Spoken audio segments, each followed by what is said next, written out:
You've reached Midnight Cases. Another quiet hour, another true crime story told slowly and gently. Whether you're trying to fall asleep or just need something steady to listen to, you're welcome here. Let me know where you're listening from. And if this channel brings you comfort at night, consider subscribing. This is Volume 88. Let's begin. I'm going to tell you a story about a young woman who dreamed of becoming a doctor, about a night out that turned into a nightmare, and about how a college student's disappearance led to the discovery of a brutal crime that shocked an entire university community. In February 2019, 21-year-old Samantha Josephson was a senior at the University of South Carolina in Columbia. She was studying political science and had been accepted to law school. Samantha was excited about her future and was just months away from graduating. She was known for her bright smile and her dedication to her studies. On March 29, 2019, Samantha went out with friends to the Five Points Entertainment District near campus. It was a Thursday night, and the area was busy with college students enjoying the bars and restaurants. Samantha and her friends had a fun evening together. Around 2 in the morning, Samantha decided it was time to head home. Samantha called an Uber to pick her up from the Five Points area. She stood on the street waiting for her ride like thousands of college students do every night. Security camera footage captured Samantha getting into a black Chevy Impala that she apparently believed was her Uber. The car drove away with Samantha inside, but it was not her Uber. It was a stranger's car. When Samantha's real Uber driver arrived moments later, she was already gone. Her roommates became worried when Samantha didn't come home that night. They tried calling and texting her, but got no response.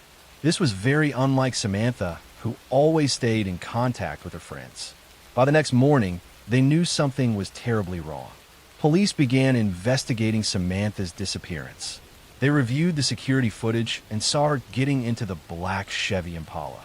They also discovered that Samantha's phone had briefly connected to a cell tower in a rural area about an hour and a half from Columbia. Then the phone went dead and never transmitted another signal. Hunters in Clarendon County, about 90 miles from Columbia, found a body in a wooded area on March 30th. The body was identified as Samantha Josephson. She had been stabbed over 100 times with a weapon. The attack had been brutal and sustained. Samantha had fought for her life, but had been overpowered by her attacker. Police immediately intensified their search for the black Chevy Impala. They had the license plate from the security footage and began looking for the vehicle. Within hours, they located the car in Columbia and arrested the driver, 24-year-old Nathaniel Rowland. When police searched his car, they found Samantha's blood throughout the vehicle. They found her phone in the car. They found cleaning supplies that Rowland had purchased after the murder. Investigators discovered that Rowland had been driving around the Five Points area looking for potential victims. He had activated the child locks in his car so that passengers couldn't open the doors from the inside. When Samantha got into his car, thinking it was her Uber, she became trapped. Rowland had driven her to a remote location where he attacked and killed her. The evidence against Nathaniel Rowland was overwhelming. Samantha's blood was all over his car. His DNA was under her fingernails from where she had fought back. Security footage showed Samantha getting into his vehicle. Cell phone data placed both of them in the area where her body was found. Rowland had used cleaning supplies to try to remove evidence from his car. Rowland was charged with kidnapping and murder. The case received national attention and sparked conversations about rideshare safety. Students across the country suddenly became more aware of the importance of checking that they were getting into the right vehicle. Samantha's death became a cautionary tale about a danger many people had never really considered. Nathaniel Rowland's trial took place in July 2021. The prosecution presented the forensic evidence linking Rowland to Samantha's murder. They showed the security footage of Samantha getting into his car. They presented testimony about the child locks that had trapped her inside. They showed photos of the horrific injuries Samantha had sustained during the attack. The defense had no real answer to the overwhelming evidence. They tried to suggest that someone else might have been involved or that the evidence was somehow flawed. But there was no reasonable explanation for why Samantha's blood was all over Rowland's car if he hadn't killed her. The defense's arguments were weak and unconvincing. The jury deliberated for just over an hour before finding Nathaniel Rowland guilty of kidnapping and murder. The quick verdict showed how strong the evidence was against him. Rowland showed no emotion as the verdict was read. He had maintained his innocence throughout the trial despite the mountain of evidence proving his guilt. Rowland was sentenced to life in prison without the possibility of parole. He will spend the rest of his life behind bars for kidnapping and murdering Samantha Josephson. The judge noted the particularly heinous nature of the crime and the premeditation shown by Rowland activating his child locks before picking up victims. Samantha's parents, Seymour and Marcy Josephson, attended every day of the trial. They had to sit through testimony about the brutal attack on their daughter. They saw photos of her injuries and heard details about her final moments. Their pain was visible to everyone in the courtroom. After the verdict, they spoke about their relief that justice had been served. The Josephson family has worked to create positive change from their tragedy. They advocated for a law called Sammy's Law, named using Samantha's nickname. The law requires rideshare vehicles to have illuminated signs that help passengers identify legitimate rides. It also requires drivers to display license plate information in their apps to help passengers verify they have the right car. Samantha's case changed how many people approach ride-sharing. Students are now more careful about checking license plates and driver information before getting into vehicles. The phrase "what's my name" has become common, with passengers asking drivers to identify them by name before getting in. These simple safety measures could prevent similar tragedies. Samantha Josephson should have graduated from the University of South Carolina in May 2019. She should have gone to law school and become a lawyer. She should have had the chance to make a difference in the world and live the life she had worked so hard to build. Instead, she made one simple mistake of getting into the wrong car and encountered a predator who had been hunting for a victim. Nathaniel Rowland had been cruising the 5 Points area, specifically looking for intoxicated young women he could victimize. He had prepared his car with child locks to trap his victims. He had weapons ready. The attack on Samantha was not random or impulsive. It was planned and deliberate. Rowland is exactly the kind of dangerous predator that communities fear. The case serves as a tragic reminder to always verify rideshare vehicles before getting in. Check the license plate. Check the driver's photo. Ask the driver to confirm your name. These small steps take only seconds but could save a life. Samantha's memory lives on through the safety measures inspired by her case and through her family's advocacy to protect others from similar fates. Next story. I'm going to tell you a story about a young woman who went missing after attending a concert, about a case that remained unsolved for years, and about how a homeless man's confession finally revealed the dark truth about what happened that night. In October 2009, 20-year-old Morgan Harrington was a Virginia Tech student who loved music and had a bright future ahead of her. On October 17, 2009, Morgan went with friends to see the band Metallica perform at the John Paul Jones Arena in Charlottesville, Virginia. She was excited about the concert and looking forward to a fun night out with her friends.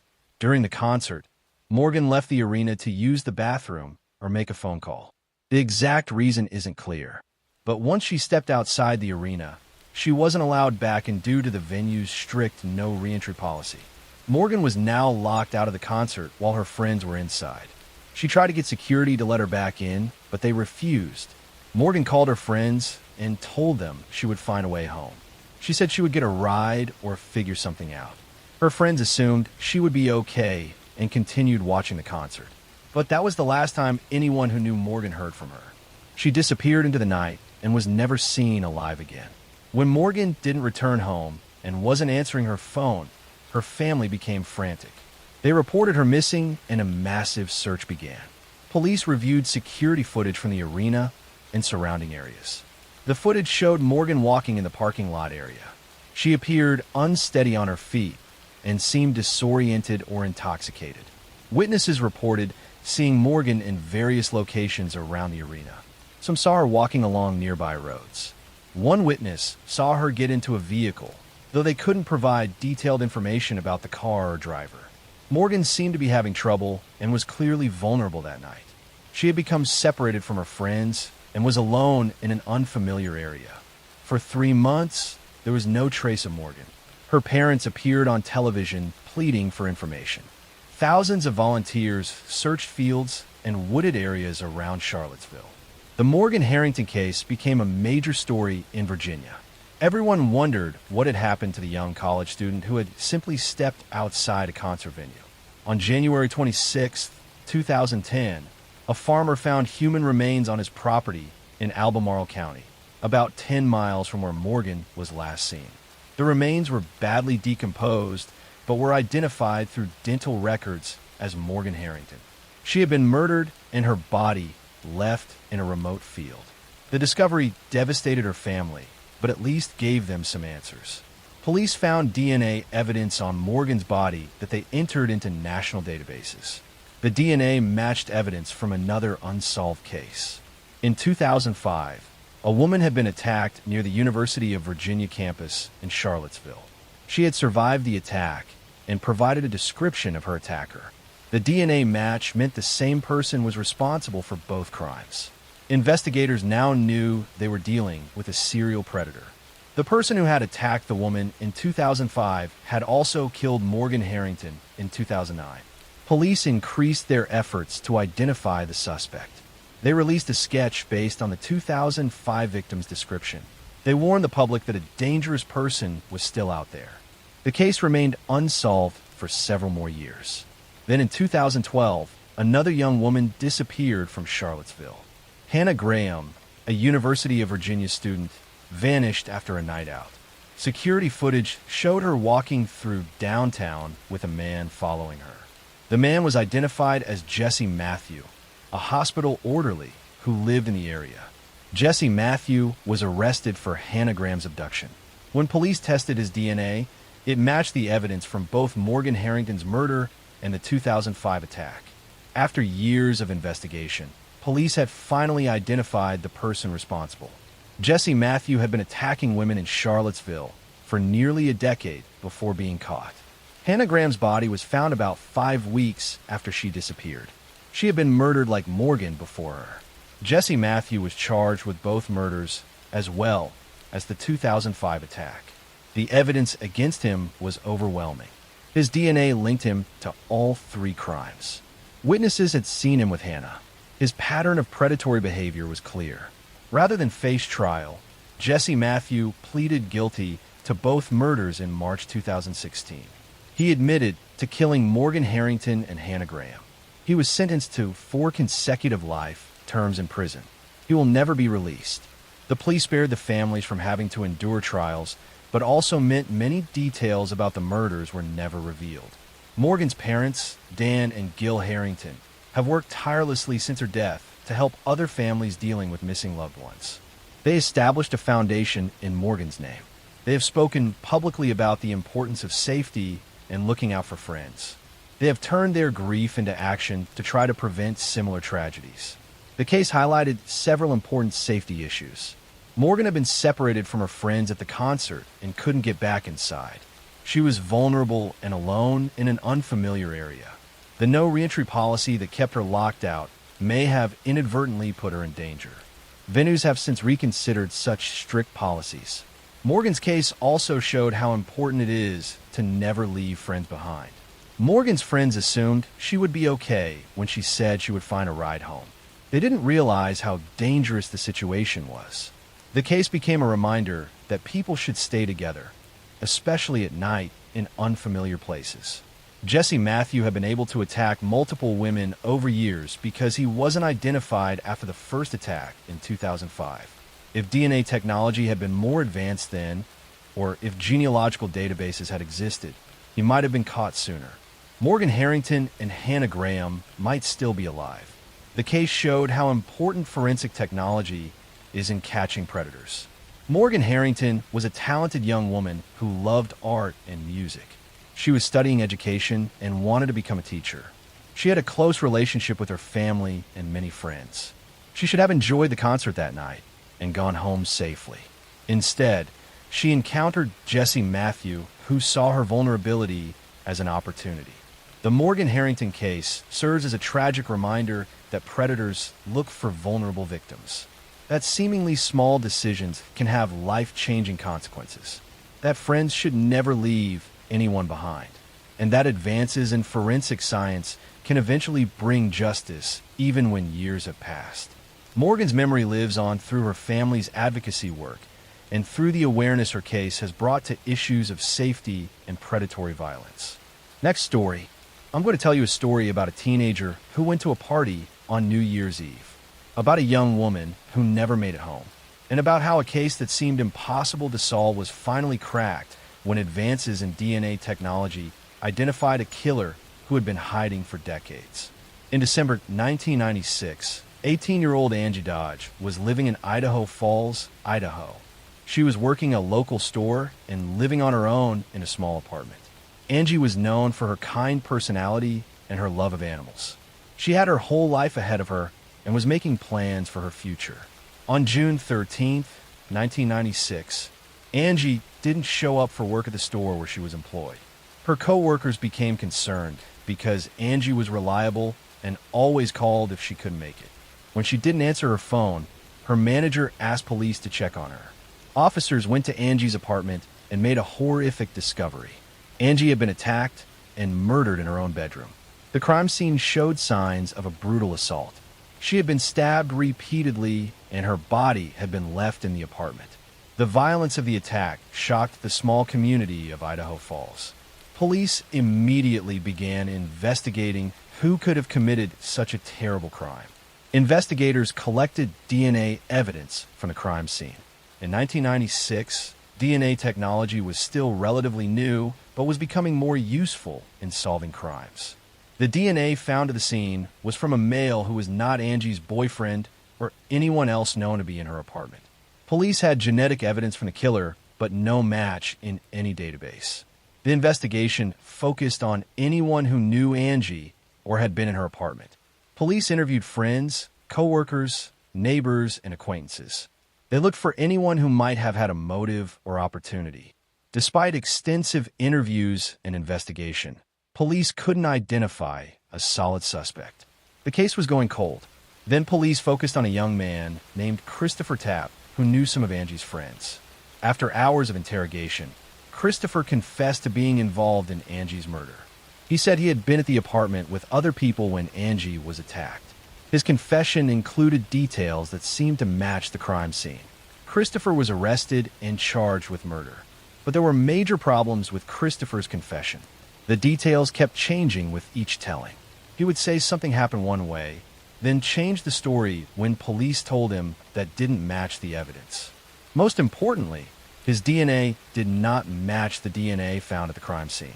Despite this, prosecutors moved forward with charging him. In 1998, Christopher Tapp was convicted of murder and sentenced to life in prison with a minimum of 20 years before parole. The conviction was based almost entirely on his confession. The DNA evidence that didn't match him was explained away by prosecutors who said other people must have been involved. Christopher maintained that his confession had been coerced and that he was innocent. For 20 years, Christopher Tapp sat in prison for a murder he insisted he didn't commit. His family believed he was innocent. Advocacy groups that worked on wrongful convictions took up his case. They pointed to the DNA evidence that clearly showed someone else had been at the crime scene. They argued that Christopher's confession had been false and coerced. Angie's mother, Carol Dodge, also came to believe that Christopher was innocent. She reviewed the evidence and the interrogation tapes. She saw how police had fed Christopher information and how his story had changed based on what they told him. Carol wanted justice for her daughter, but she wanted the right person held accountable, not an innocent man. In 2017, advances in DNA technology and the development of genealogical databases offered new hope. Investigators decided to use genetic genealogy to identify the person whose DNA had been found at Angie's murder scene. They uploaded the DNA profile to public genealogy databases and began building family trees. The genetic genealogy work led investigators to a man named Brian Lee Drips. Drips had been living in Idaho Falls at the time of Angie's murder. In fact, he had lived in the same apartment complex as Angie, right across the hall from her. He had been there all along, hiding in plain sight while an innocent man sat in prison for his crime. In May 2019, police arrested Brian Drips and charged him with murder and assault. When confronted with the DNA evidence, Drips confessed. He admitted that he had gone to Angie's apartment and attacked her. He said he had acted alone. Christopher Tapp had never been involved at all. Drips had committed the crime by himself and had lived freely for 23 years while Christopher was wrongly imprisoned. Christopher Tapp was released from prison in 2017 after serving 20 years. The charges against him were eventually dropped completely. He was exonerated and received compensation for his wrongful conviction. But nothing could give back the 20 years he had lost. He had been a teenager when he was arrested and was now a middle-aged man. In 2021, Brian Drips pleaded guilty to murder and assault. He was sentenced to 20 years to life in prison. He will likely spend the rest of his life behind bars for killing Angie Dodge. His confession provided some closure for Angie's family, though it couldn't undo the decades of pain and the injustice of the wrong person being convicted. Angie Dodge was just 18 years old when her life was taken. She had been working hard and living independently. She had dreams and plans for her future. She deserved to continue living and pursuing those dreams. Instead, she encountered Brian Drips, who lived in her building and saw her as a victim. The case became a landmark example of wrongful conviction and how false confessions can lead to injustice. Christopher Tapp's interrogation tapes are now used in training to show how coercive techniques can lead innocent people to confess to crimes they didn't commit. The case showed the importance of DNA evidence and how it should never be ignored when it doesn't match the suspect.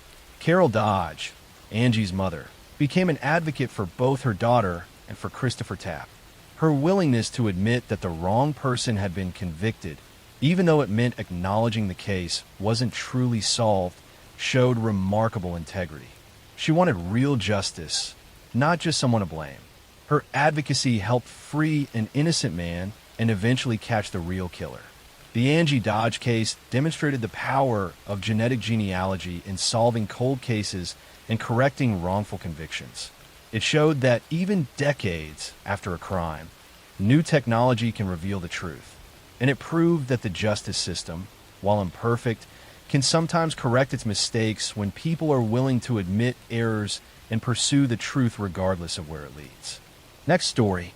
I'm going to tell you a story about a young mother who was working to support her family, about a woman who vanished after her shift at a gas station, and about how a case that went unsolved for years was finally cracked when a deathbed confession revealed the horrifying truth. In April 2004, 22-year-old Ashley Pond lived in Oregon City, Oregon, with her mother and younger sister. Ashley was in 8th grade and was known as a quiet girl who loved animals. She had been dealing with some difficult situations at home and at school. On January 9th, 2002, Ashley left her apartment to catch the bus to school. She never made it. Ashley vanished without a trace. Ashley's mother immediately reported her missing. Police began investigating and searched the area around the apartment complex. They interviewed Ashley's friends and family members.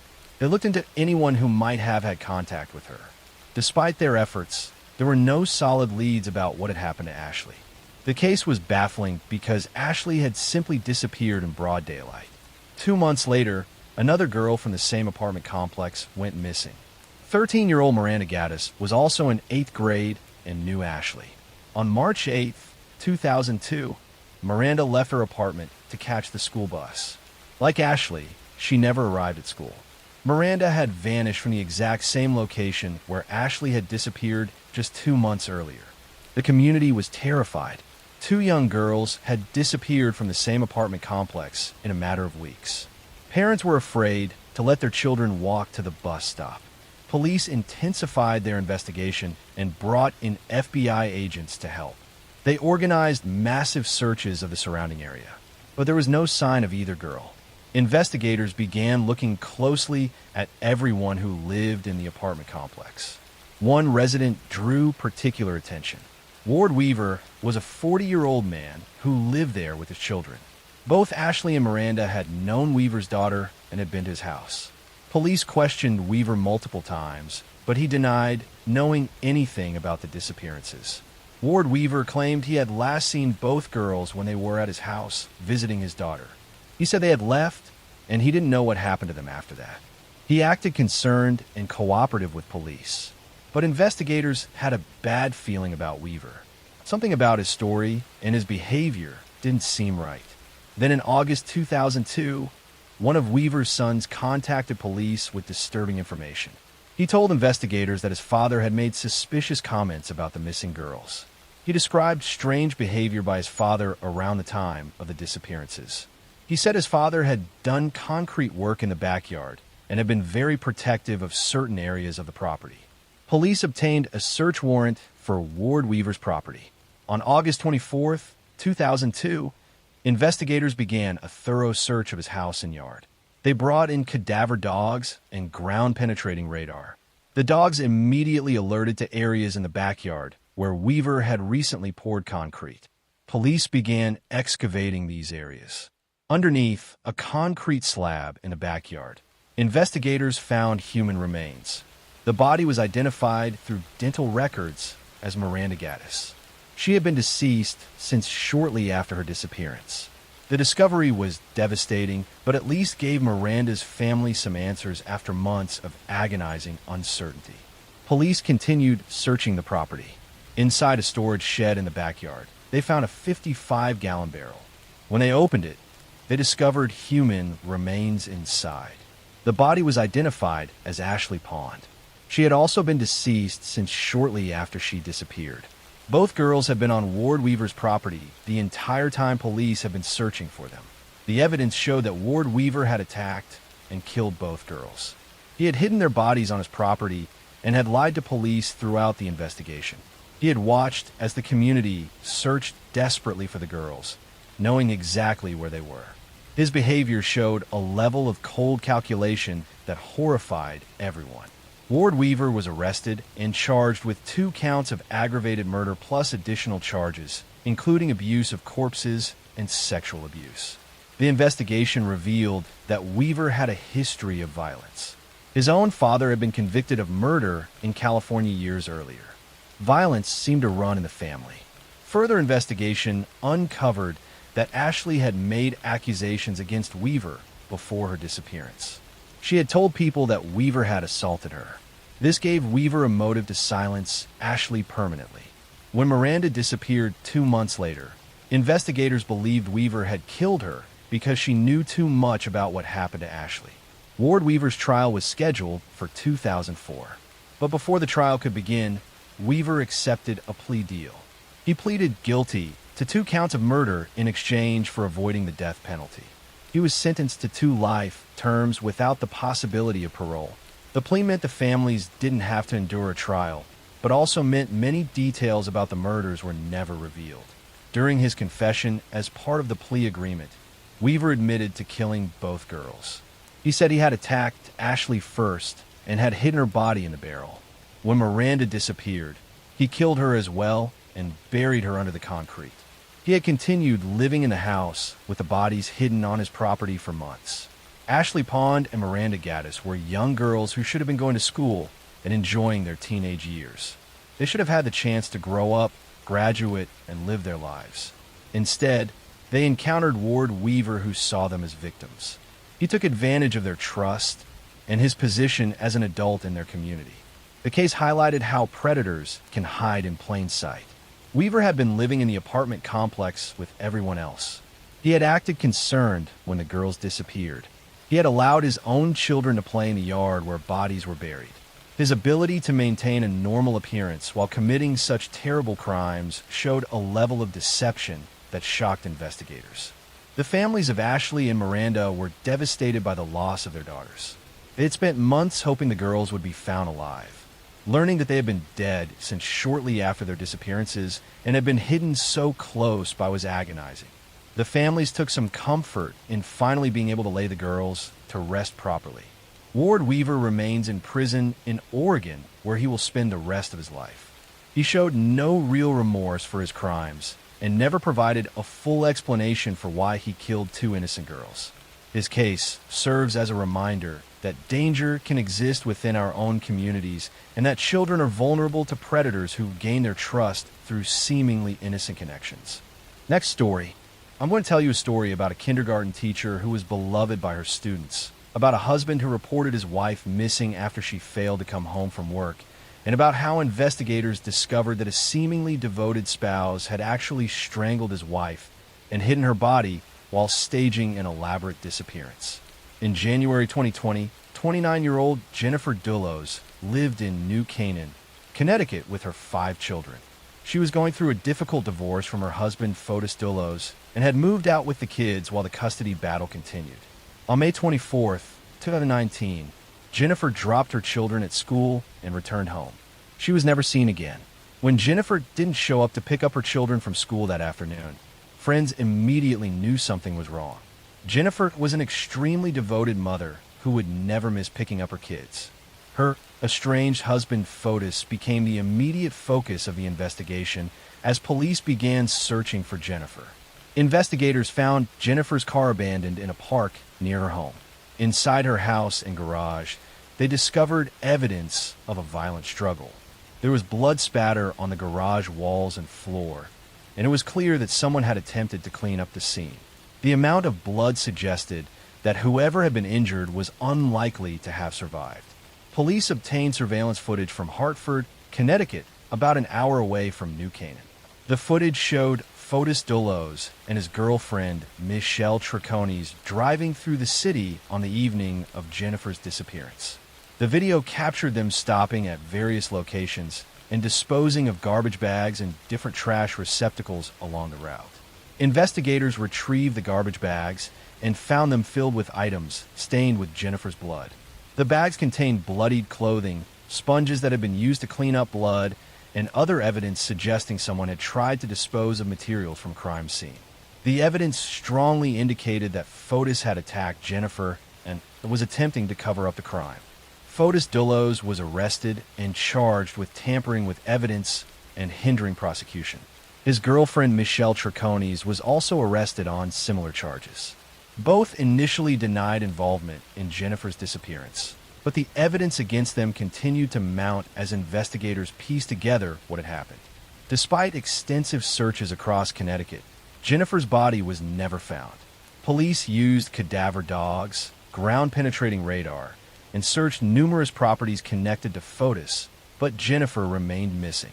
The lack of a body made building a murder case more challenging, though prosecutors believed they had enough circumstantial evidence to prove Fotis had killed her. In January 2020, Fotis Dullos was arrested again and charged with capital murder, felony murder, and kidnapping. Prosecutors believed they had sufficient evidence to prove that Fotis had killed Jennifer even without recovering her body. The charges carried the possibility of the death penalty if Fotis were convicted.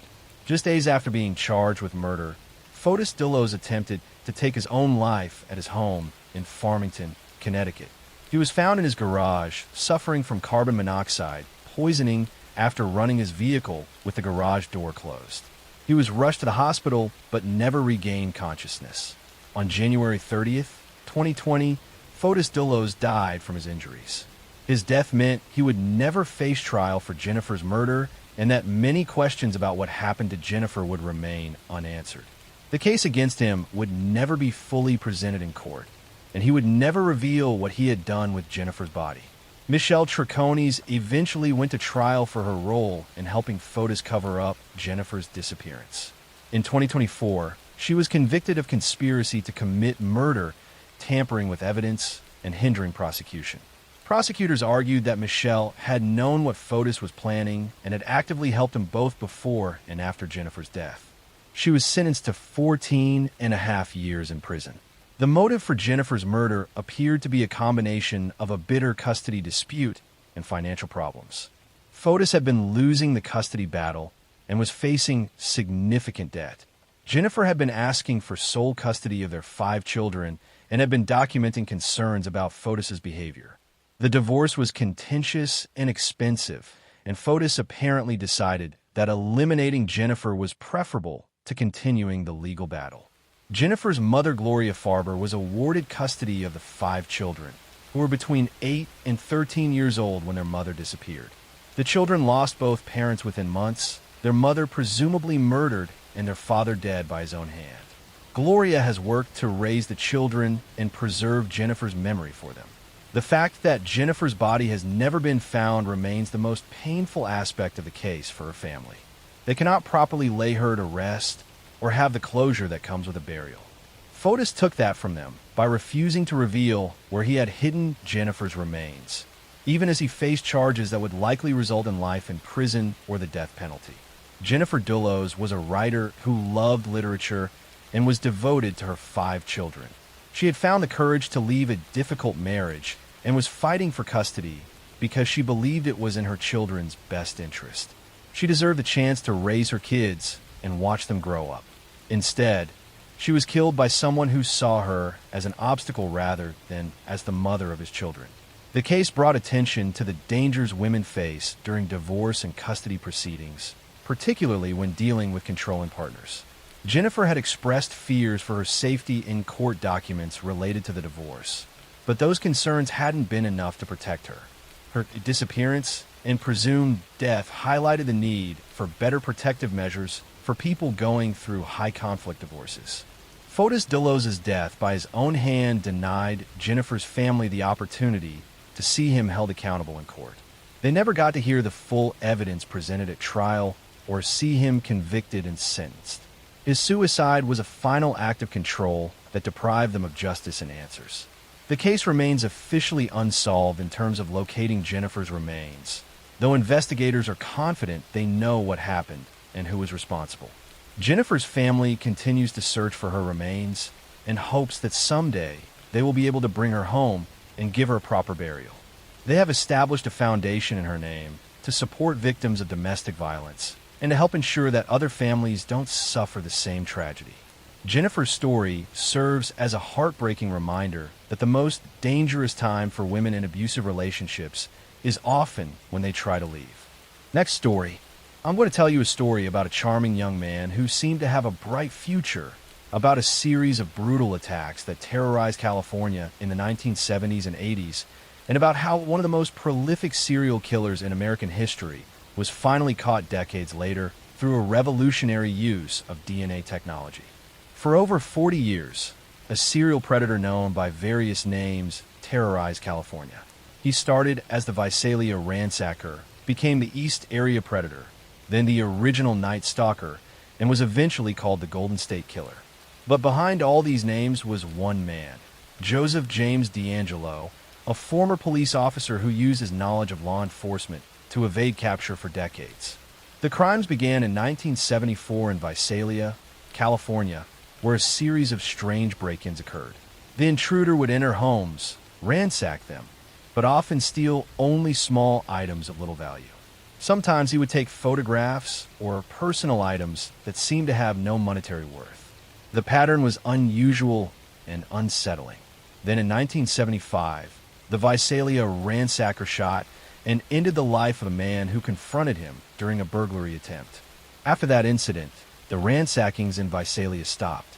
But in 1976, a new series of crimes began in Sacramento and spread throughout Northern California. An intruder would break into homes in the middle of the night, often targeting couples. He would shine a flashlight in the faces of sleeping victims, waking them in terror. He would tie up the male victim, often placing dishes on his back and threatening that if he heard the dishes rattle, he would harm the female victim. The attacks were brutal and methodical.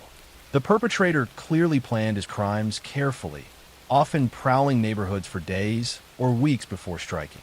He would make threatening phone calls to victims before and after attacks. Sometimes he would break into homes when no one was there, unlocking windows or doors to make future entry easier. His level of preparation was chilling. Between 1976 and 1986, the attacker committed at least 13 known cases of ending life, over 50 assaults, and more than 100 burglaries across California. He struck in Sacramento, Contra Costa County, the East Bay Area, and eventually Southern California. The crimes were connected through DNA evidence and similar patterns. But for years, investigators didn't realize they were dealing with one person operating across such a wide area. What made this perpetrator particularly terrifying was his unpredictability and his apparent enjoyment of psychological torture. He would spend hours in victims' homes, eating their food, drinking their beer, and terrorizing them. He would ask victims cruel questions and make threats against their families. Sometimes he would sob or cry during attacks, leading some investigators to believe he might be mentally unstable. Despite massive investigations involving multiple law enforcement agencies, the perpetrator remained unidentified. He seemed to vanish in 1986 after his final known attack, and the case eventually went cold. Investigators continued working on the case, preserving evidence, and hoping that someday technology would advance enough to catch the person responsible. In the 2000s, investigators began using DNA from the crime scenes to definitively link all the various attacks to one person. They realized the East Area Predator and the original Night Stalker were the same individual, and they started calling him the Golden State Killer. The DNA evidence proved the connection, but it didn't tell them who he was because his DNA wasn't in any criminal database. Then in 2018, investigators tried something revolutionary. They uploaded the DNA profile from the crime scenes to GEDmatch, a public genealogy database where people upload their DNA results to find relatives. They weren't looking for an exact match, but for relatives of the perpetrator who might have uploaded their DNA for genealogy purposes. The strategy worked. Investigators found distant relatives of the Golden State Killer through the database. Using traditional genealogy research, they built family trees and narrowed down potential suspects. This led them to Joseph James D'Angelo, a 72-year-old former police officer living in Sacramento County. Investigators began surveilling D'Angelo and eventually collected his DNA from items he had discarded. When they tested that DNA against the crime scene evidence, it was a match. On April 24, 2018, Joseph James D'Angelo was arrested at his home in Citrus Heights, California. The arrest shocked the nation and brought closure to families who had waited decades for answers. D'Angelo had been a police officer in Exeter and Auburn, California, during the time he was committing many of his crimes. He had used his law enforcement knowledge to evade capture, understanding how police investigated crimes and what evidence to avoid leaving. He had been fired from the Auburn Police Department in 1979 for shoplifting, but no one had connected him to the series of attacks happening in the area. After leaving law enforcement, D'Angelo worked at a grocery store distribution center until his retirement. He lived a seemingly normal life with his wife and children. Neighbors described him as an odd, sometimes angry man who would yell at people, but no one suspected he was capable of such horrific crimes. His family was shocked by his arrest. In June 2020, Joseph D'Angelo pleaded guilty to 13 counts of first-degree ending of life and admitted to numerous other crimes. At his sentencing hearing, which lasted several days, survivors and family members of victims gave emotional impact statements. They described the decades of pain, fear, and trauma his actions had caused. D'Angelo, now elderly and frail, showed little emotion during the proceedings. He made a brief statement apologizing to his victims, but many felt it was too little, too late. In August 2020, he was sentenced to life in prison without the possibility of parole. At 74 years old, he will spend the rest of his life behind bars. The Golden State Killer case revolutionized how law enforcement approaches cold cases. The use of genetic genealogy to identify D'Angelo opened new possibilities for solving decades-old crimes. Since his arrest, this technique has been used to solve numerous other cold cases across the country. For the victims and families who suffered at the hands of Joseph D'Angelo, his capture brought a mix of relief and renewed pain. Many victims had spent 40 years looking over their shoulders, afraid he might return. Some had died before seeing him brought to justice. But those who survived and the families of those who didn't finally had answers and could see their attacker held accountable. Joseph D'Angelo terrorized California for over a decade, hiding behind his badge and his ordinary appearance. He destroyed lives, shattered families, and created fear that lasted for generations. But in the end, science and determined investigators brought him to justice, proving that even after decades, the truth can still emerge and evil can finally be held accountable for its crimes. Next story, I'm going to tell you a story about a beloved television personality who seemed to have it all, about a wife who vanished on Mother's Day weekend, and about how a man who projected a perfect image to the world was hiding a dark secret that would eventually unravel in front of millions. In May 2009, Drew Peterson was a former police sergeant from Bolingbrook, Illinois, who had become infamous for the disappearance of his fourth wife. But the story really begins in 2007 when 23-year-old Stacy Peterson vanished without a trace, leaving behind 2 young children and a husband with a troubling past. Stacy and Callis had married Drew Peterson in 2003 when she was just 19 years old. Drew was 30 years older than Stacy and had already been married 3 times before. He was a police officer with the Bolingbrook Police Department, well known in the community and seemingly respectable. But those close to the couple knew that the marriage was troubled and that Drew was controlling and possessive. On October 28, 2007, Drew Peterson reported his wife Stacy missing. He told police that she had called him that morning saying she was leaving him for another man and didn't want to be found. He claimed she had packed some clothes and abandoned their 2 young children without saying goodbye. The story immediately struck investigators as suspicious. Friends and family said Stacy would never leave her children, no matter what problems existed in her marriage. As police began investigating Stacy's disappearance, dark details about Drew Peterson's past emerged. His third wife, Kathleen Savio, had been found dead in her bathtub in 2004. At the time, her death had been ruled an accidental drowning. But now, with another wife missing under suspicious circumstances, authorities decided to take a second look at Kathleen's death. Kathleen Savio had been going through a contentious divorce with Drew Peterson when she died. She had told friends and family that she feared Drew and believed he might harm her. She had even written letters expressing her concerns that if something happened to her, Drew would be responsible. But when she was found dead in her dry bathtub with a gash on her head, the death was investigated by Drew's fellow police officers and quickly ruled accidental. The case was reopened, and Kathleen's body was exhumed for a new autopsy. This time, forensic pathologists determined that her death was not an accident. The bathtub had been dry, making drowning impossible. The injuries on her body were consistent with a struggle. The new ruling was that Kathleen Savio had been the victim of a staged drowning and had actually been taken out in a violent attack.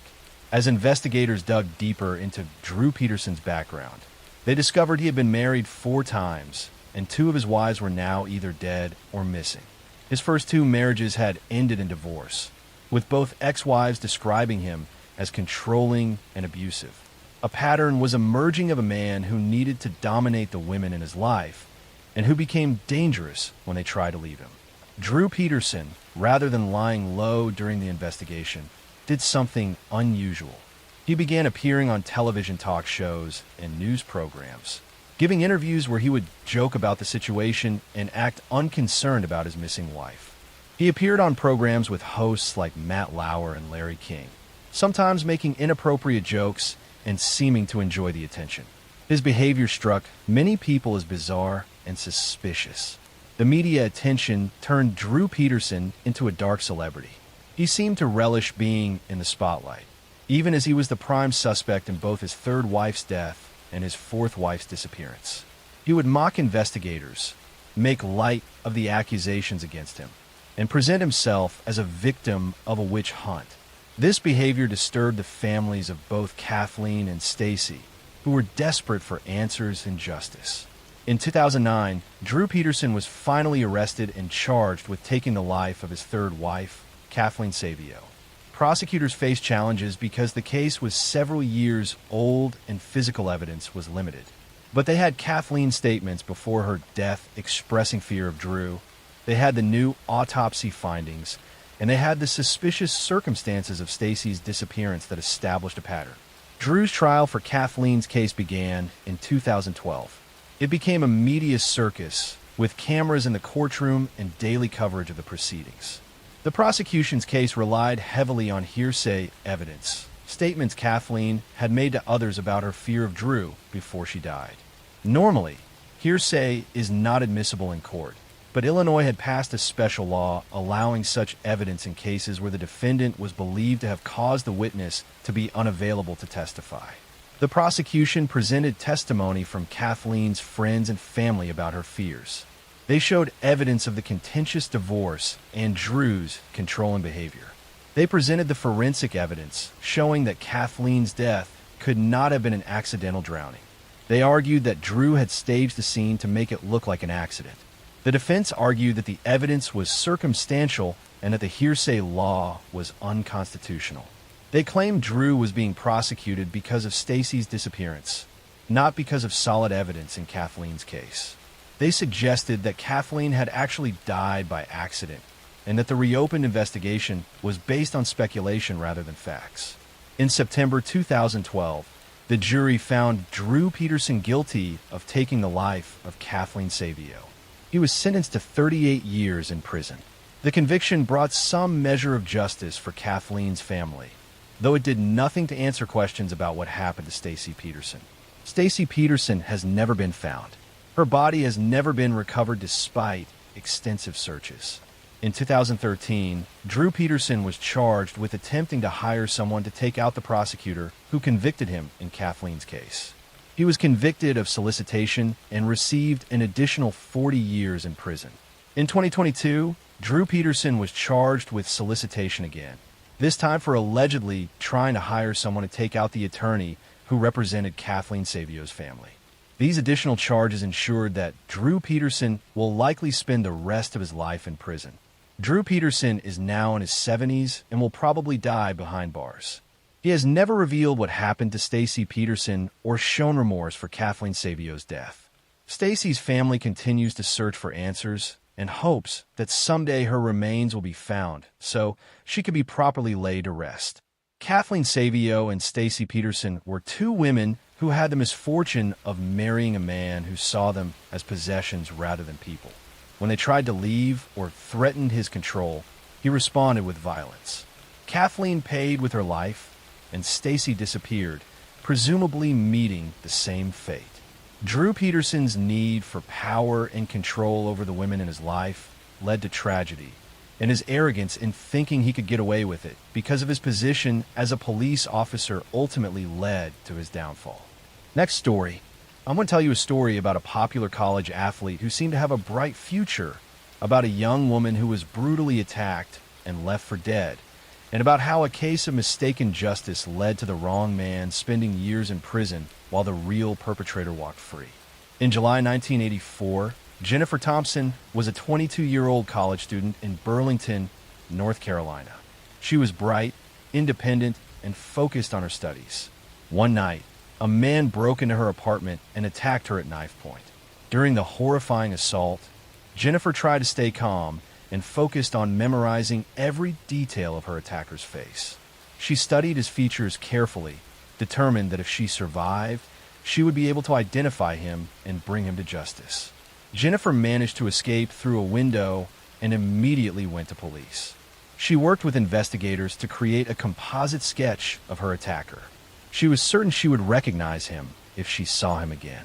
Her memory of his face was burned into her mind from those terrifying moments when she had studied him so carefully. A few days later, police showed Jennifer a photo lineup of potential suspects. She looked through the photos and identified Ronald Cotton as her attacker. She was absolutely certain it was him.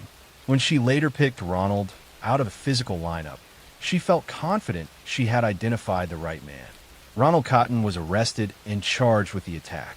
Ronald Cotton was a 22-year-old man who lived in the area and had a minor criminal record. He maintained his innocence from the moment of his arrest, insisting he had never seen Jennifer before and had nothing to do with the attack. He had an alibi for the night of the crime, but it wasn't strong enough to overcome Jennifer's confident identification. At trial in 1985, Jennifer testified with absolute certainty that Ronald Cotton was the man who had attacked her.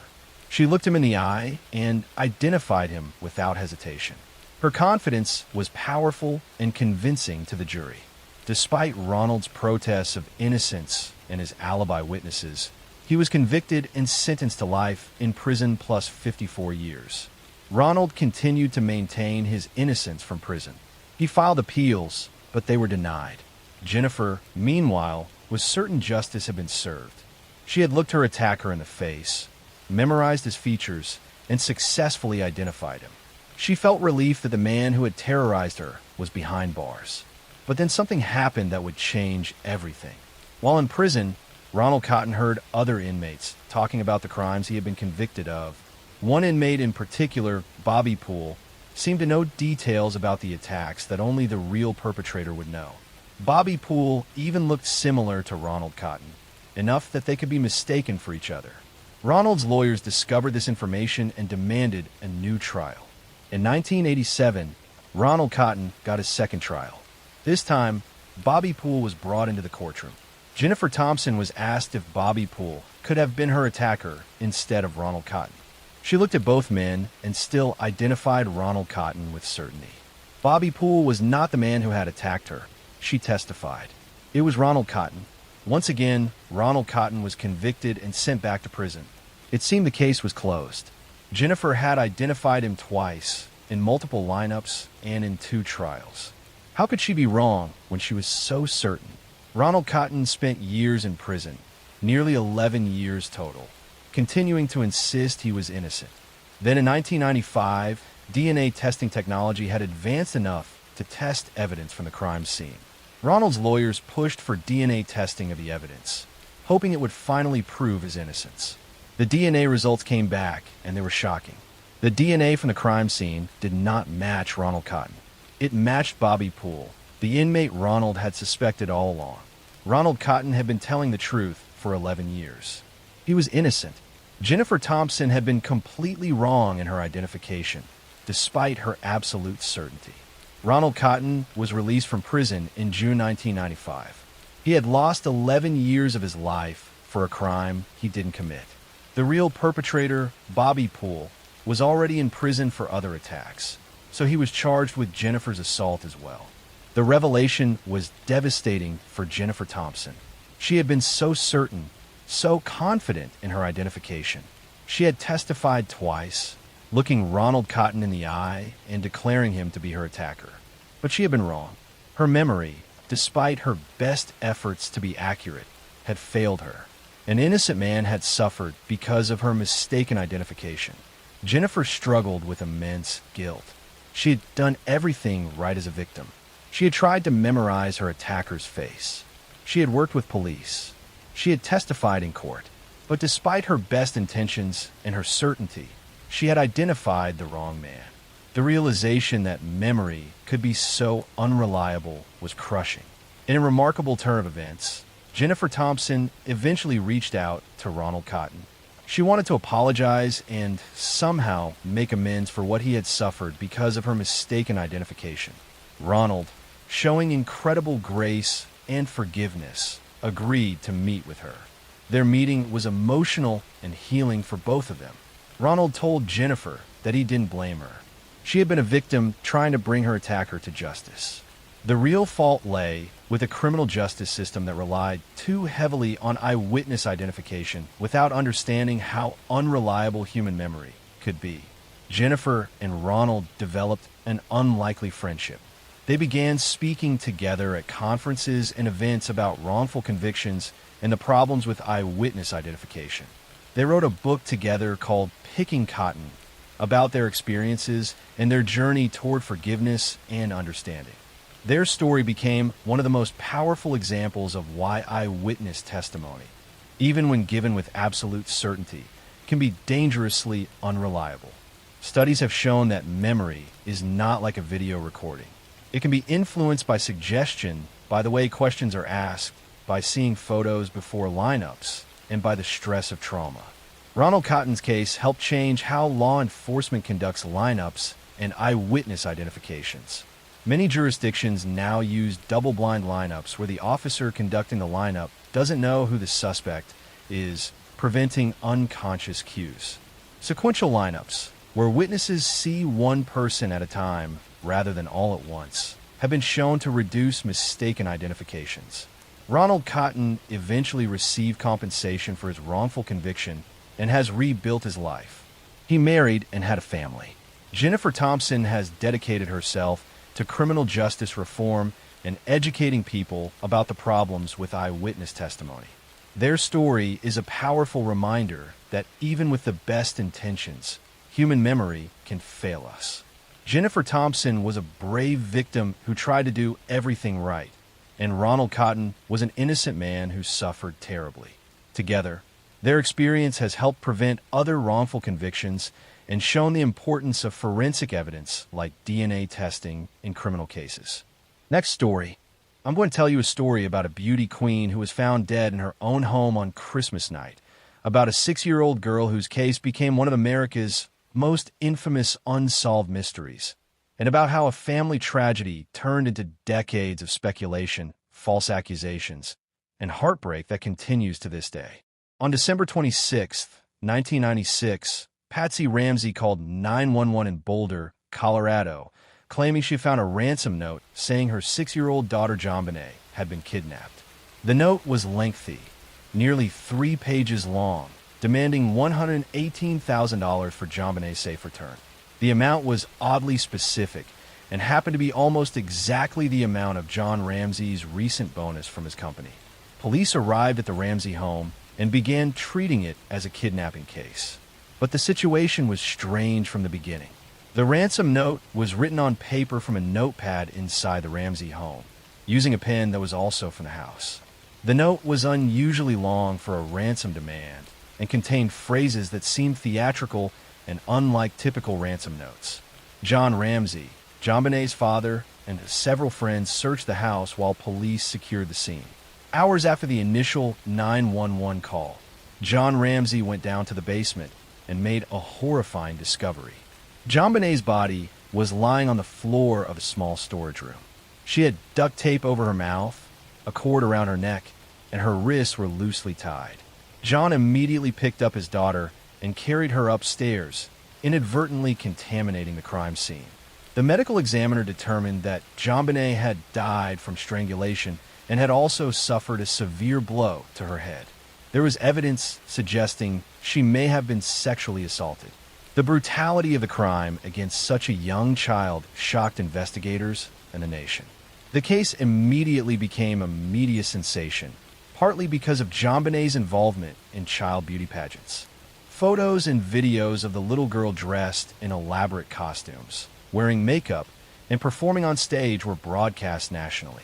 Some people were disturbed by the pageant culture and wondered if it had somehow contributed to what happened. Others simply couldn't look away from the tragic story of a beautiful child found dead in her own home. As police investigated, they focused heavily on JonBenet's family. The Boulder Police Department believed someone in the household was responsible for her death. The ransom note, written from inside the home, seemed staged. There were no signs of forced entry. Nothing was actually stolen from the house. The oddly specific ransom amount matching John's bonus seemed too coincidental. Investigators theorized that something had happened in the home that night, possibly an accident or a moment of rage, and that the ransom note had been written to cover it up and make it look like an intruder had taken JonBenet. Patsy Ramsey became a particular focus because handwriting experts said she could not be eliminated as the author of the ransom note. The Ramsey family maintained their innocence from the beginning. They insisted an intruder had entered their home while they slept, attacked JonBenet, and left the ransom note. They pointed out that there was DNA evidence found on JonBenet's clothing that didn't match any family member. They hired lawyers and investigators to help clear their names. Public opinion was deeply divided. Some believed the family was involved and had orchestrated an elaborate cover-up. Others believed an intruder theory made more sense and that the family was being unfairly targeted. The media coverage was relentless, with every detail of the case analyzed and debated endlessly on television and in newspapers. JonBenet's 9-year-old brother Burke was also scrutinized, with some theories suggesting he might have accidentally hurt his sister and the parents covered it up. Burke was interviewed by investigators, but was never charged with anything. Years later, he would sue multiple media outlets for defamation over theories that implicated him. The investigation was plagued with problems from the start.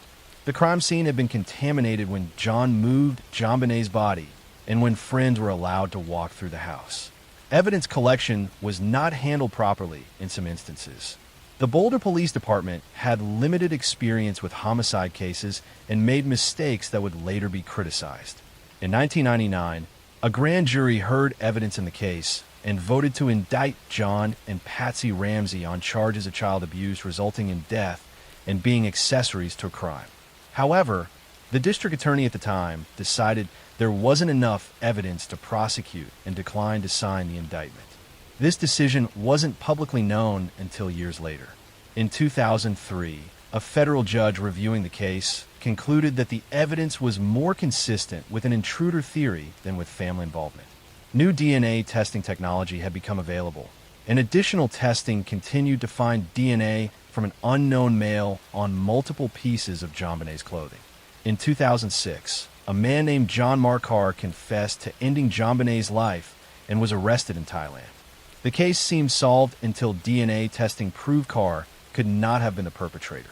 His DNA didn't match the evidence, and his confession was filled with details that were provably false. He was released, and the case remained unsolved. Patsy Ramsey died of ovarian cancer in 2006, just months before Carr's false confession. She never saw her name officially cleared, though in 2008, the Boulder District Attorney publicly apologized to the Ramsey family, stating that new DNA evidence had convinced prosecutors the family was not involved. The apology was based on advanced DNA testing that found genetic material from an unknown male on multiple pieces of JonBenét's clothing. John Ramsey has spent decades trying to clear his family's name and push for continued investigation of the case. He believes an intruder was responsible and that police made up their minds too early that the family was involved, causing them to miss other leads and suspects.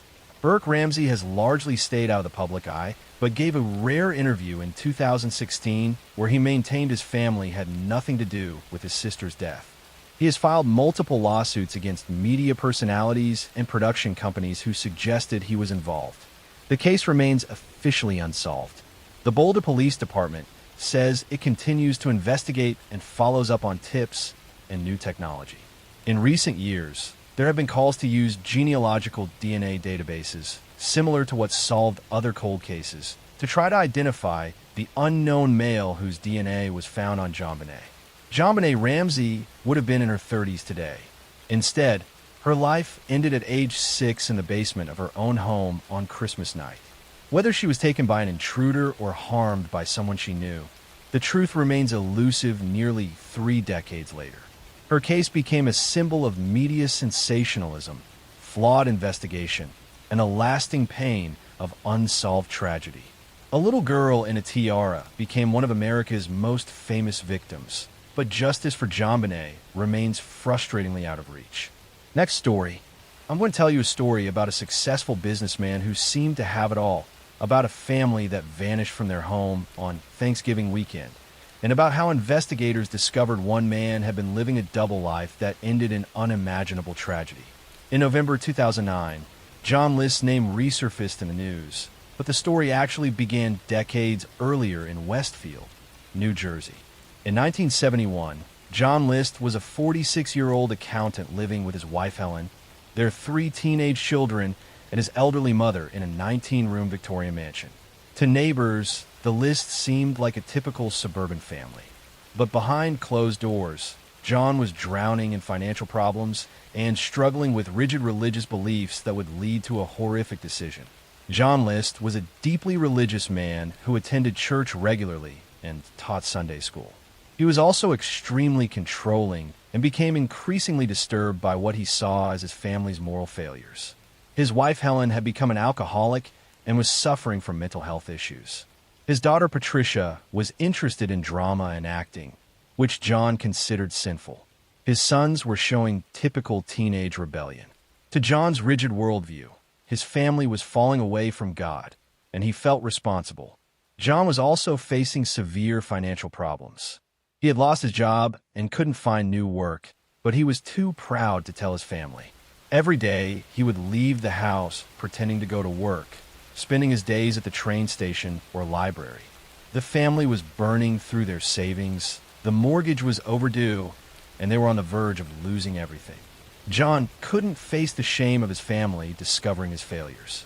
On November 9th, 1971, John List made a decision that he believed was merciful. He wrote a confession letter to his pastor explaining what he was about to do. In his twisted logic, John believed that if his family continued down their current path, they would lose their souls and go to hell. He decided it would be better to end their lives while they still had a chance at salvation. That morning, John prepared carefully. He laid out sleeping bags in the ballroom of their mansion. Then, methodically and coldly, he went through the house, taking the lives of his entire family. He shot his wife Helen in the back of the head while she was eating breakfast in the kitchen. He then shot his mother Alma in the head while she was in her apartment on the third floor. When his children came home from school that afternoon, John was waiting. He shot 16-year-old Patricia first, then dragged her body to the ballroom. 13-year-old Frederick came home next, and John shot him as well. 15-year-old John Jr. arrived last from his soccer game. John shot his youngest son multiple times because the boy tried to run away after seeing what was happening. After taking all 5 lives, John carefully arranged the bodies in the ballroom on the sleeping bags. He placed his wife and children side by side, but left his mother upstairs, later claiming it was too difficult to move her body. He turned on music throughout the house, lowered the heat to slow decomposition, and turned on lights to make it appear someone was home. John then wrote several letters, including the one to his pastor explaining his actions in religious terms. He described how he was saving his family's souls by ending their lives before they strayed further from God. The letter was chilling in its calmness and the twisted logic John used to justify mass murder. He truly believed he was doing the right thing. After cleaning up and packing a single suitcase, John List simply walked away from the house. He drove to New York, abandoned his car at an airport, and disappeared. For nearly 18 years, John List lived under assumed names, eventually settling in Colorado and remarrying. He became Bob Clark, a mild-mannered accountant who attended church and seemed like a normal, quiet man. Back in Westfield, the bodies weren't discovered for nearly a month. Neighbors noticed the lights on constantly and heard music playing, but assumed the family had gone on vacation. It wasn't until December that someone finally entered the house and made the horrific discovery. The List mansion, with its dark history, eventually burned down in mysterious circumstances years later. Police immediately identified John List as the suspect, but he had vanished completely. Despite nationwide searches and investigations, authorities couldn't locate him. The case went cold, and John List seemed to have gotten away with taking 5 lives. In 1989, the television show America's Most Wanted featured the List case. They worked with forensic sculptor Frank Bender to create a bust showing what John List might look like after 18 years on the run. Bender's age-progressed sculpture was remarkably accurate, even predicting that List would be wearing glasses similar to those he had worn before. Just 11 days after the show aired, a woman in Colorado contacted authorities. She had seen the episode and recognized the sculpture as resembling her neighbor, Bob Clark. When police investigated, they discovered that Bob Clark was indeed John List. His fingerprints matched perfectly. John List was arrested in June 1989, nearly 18 years after he had massacred his family. He showed no emotion when confronted and calmly admitted his identity. At trial, his defense team tried to argue that he was insane at the time of the crimes, but the careful planning and methodical nature of what he did proved otherwise. The prosecution showed that John had planned everything carefully. He had stopped the mail, canceled the milk delivery, and told his children's schools they would be away visiting a sick relative. These actions demonstrated clear thinking and awareness of what he was doing, contradicting any insanity defense. In 1990, John List was convicted on 5 counts of first-degree ending of life. He was sentenced to 5 consecutive life terms, meaning he would spend the rest of his life in prison. Throughout the trial and afterward, John showed little remorse for his actions. He maintained that he had done what he believed was necessary to save his family's souls, even though he had destroyed 5 lives and devastated extended family members. John List died in prison in 2008 at the age of 82. He had spent nearly 19 years as a fugitive and another 18 years behind bars. But no amount of time could undo what he had done or bring back Helen, Alma, Patricia, Frederick, and John Jr. The List case remains one of the most chilling examples of familicide in American history. John List's twisted interpretation of religion, combined with his pride and inability to face his failures, led him to commit an unthinkable act. 5 innocent people lost their lives because one man decided that death was preferable to living with financial problems and personal disappointment. The tragedy serves as a dark reminder that sometimes the greatest danger comes not from strangers, but from within our own homes. Next story. I'm going to tell you a story about a childhood stolen, about a monster who wore the mask of Minter, and about how an entire sport failed to protect the children in its care. In the gymnasiums of Pennsylvania State University, where young athletes trained with dreams of Olympic glory, a doctor moved among them with keys to every locker room and unfettered access to vulnerable children. Parents trusted him completely, grateful their daughters were receiving medical care from such a respected professional. But behind closed doors, under the guise of treatment, he was committing crimes that would eventually reveal themselves as one of the most extensive child sexual abuse cases in American history. This is the story of Larry Nassar, a sports medicine doctor who sexually abused at least 265 young female athletes over more than 2 decades. Between 1992 and 2016, he used his position as team doctor for USA Gymnastics and Michigan State University to assault girls as young as 6 years old, disguising his abuse as legitimate medical treatment. His crimes were enabled by institutions that ignored complaints, silenced victims, and protected their reputations rather than the children in their care. Lawrence Gerard Nassar was born on August 16, 1963, in Farmington Hills, Michigan. He grew up in a middle-class family where education and achievement were valued. His childhood appeared unremarkable, with no obvious signs of the predator he would become. He was intelligent and focused, showing early interest in sports medicine and athletic training. Larry attended Michigan State University, earning undergraduate and graduate degrees in kinesiology before attending medical school. He was drawn to sports medicine, particularly gymnastics, where he saw opportunity to work with elite young athletes. He completed his training and became licensed as an osteopathic physician, gaining credentials that would give him authority and trust. In 1986, while still a student, Larry began working as an athletic trainer for the USA Gymnastics team. He quickly made himself indispensable, volunteering for events, traveling with teams, and building relationships with coaches and officials. He positioned himself as someone dedicated to the athletes, always available, always willing to help. This reputation gave him access and trust that he would exploit for decades. Larry developed a technique he claimed was a legitimate treatment for various athletic injuries, particularly back and hip pain.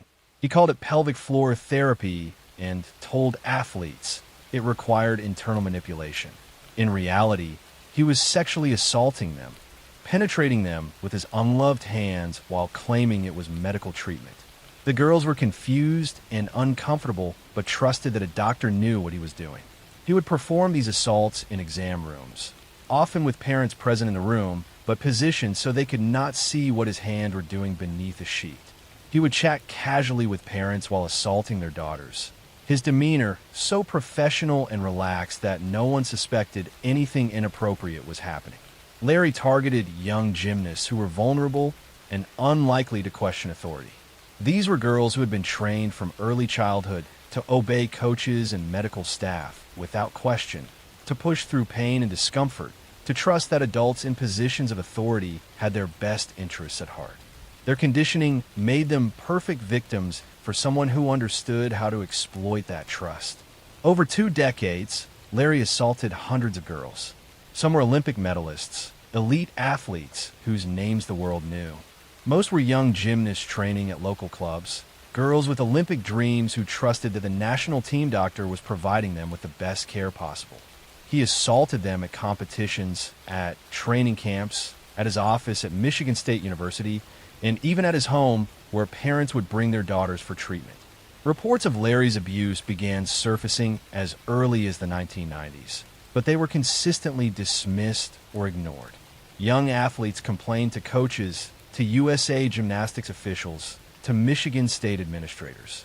Each time, the institutions chose to protect Larry rather than investigate the claims.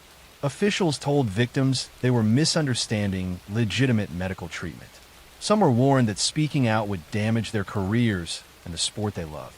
In 2004, a young gymnast reported Larry's abuse to Michigan State University police.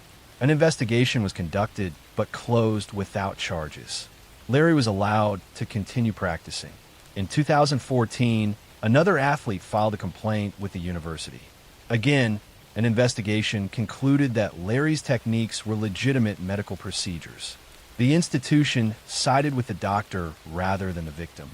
The breakthrough came in 2016 when former gymnast Rachel Den Hollander went public with detailed accusations against Larry. Her willingness to speak openly, using her real name and providing specific accounts, gave other victims courage to come forward. Within months, dozens and then hundreds of women and girls reported that Larry had assaulted them during supposed medical treatments. Investigations by police and journalists revealed the staggering scope of Larry's crimes and the systematic failures by USA Gymnastics and Michigan State University to protect children in their care. Internal documents showed that officials had received numerous complaints over decades, but had taken no meaningful action to stop Larry or protect future victims. Larry Nassar was arrested in December 2016 on child pornography charges. As the investigation expanded, he was charged with multiple counts of criminal sexual conduct spanning decades. Faced with overwhelming evidence from hundreds of victims, he eventually pleaded guilty to avoid trial. His sentencing hearings in January 2018 became historic moments. Over 7 days, 156 victims gave impact statements describing how Larry's abuse had affected their lives. Olympic champions like Ali Raisman, Michaela Maroney, and Simone Biles spoke publicly about being abused by the doctor they had trusted. Judge Rosemary Aquilina allowed every victim who wanted to speak the opportunity to confront Larry. Larry Nassar was sentenced to 40 to 175 years in prison for criminal sexual conduct, in addition to a 60-year federal sentence for child pornography. He will die in prison. During sentencing, Judge Aquilina told him he had just signed his own death warrant. The fallout from a Nassar case was extensive. USA Gymnastics filed for bankruptcy under the weight of lawsuits. The entire USA Gymnastics board resigned. Michigan State University paid $500 million to settle claims from victims. Officials who had dismissed or ignored complaints faced criminal charges for their failures. Larry's case exposed how institutions prioritize reputation over child safety, how predators exploit positions of trust and authority, and how children in elite sports can be particularly vulnerable to abuse because they have been conditioned to endure pain and obey authority figures without question. The survivors of Larry Nassar's abuse have become advocates for changing how institutions handle allegations of abuse and for protecting children in sports. Next story, I'm going to tell you a story about obsession, betrayal, and the dark side of ambition. The kind of story that begins in ordinary suburban streets, but ends with a shocking crime that shakes an entire community to its core. It's about a man who appeared normal, even charming, but whose need for control and power would ultimately lead him to murder. This is the story of Robert Durst, the real-life billionaire whose life of wealth, privilege, and privilege-fueled secrecy became a decades-long tale of suspicion, disappearance, and murder. Robert Allen Durst was born on April 12, 1943, into one of New York's wealthiest families. His father, Seymour Durst, was a prominent real estate mogul who built a fortune in Manhattan, and his mother, Bernice, ran a tightly controlled household. From an early age, Robert was aware of the immense expectations placed on him. His father often expressed disappointment in Robert, criticizing him for laziness, irresponsibility, and a perceived lack of business acumen. Robert's older brother, Douglas, was the family golden boy, successful, disciplined, and favored in every way. Durst attended prestigious schools including Lehigh University and the University of California, Los Angeles, where he studied economics. He was tall, handsome, and charming, the type who could attract friends and lovers easily. But beneath the surface lay a growing sense of resentment and isolation. Friends and classmates later described him as erratic, manipulative, and often detached, someone who would go to great lengths to avoid accountability or criticism. In 1971, Durst married Kathleen McCormick, a nurse from Pennsylvania. Friends described her as intelligent, warm, and the only person capable of taming Robert's volatile personality. But within a year, tensions had escalated. Kathleen had become increasingly unhappy in the marriage, frustrated by Robert's secrecy, erratic behavior, and controlling tendencies. On January 31st, 1982, Kathleen disappeared.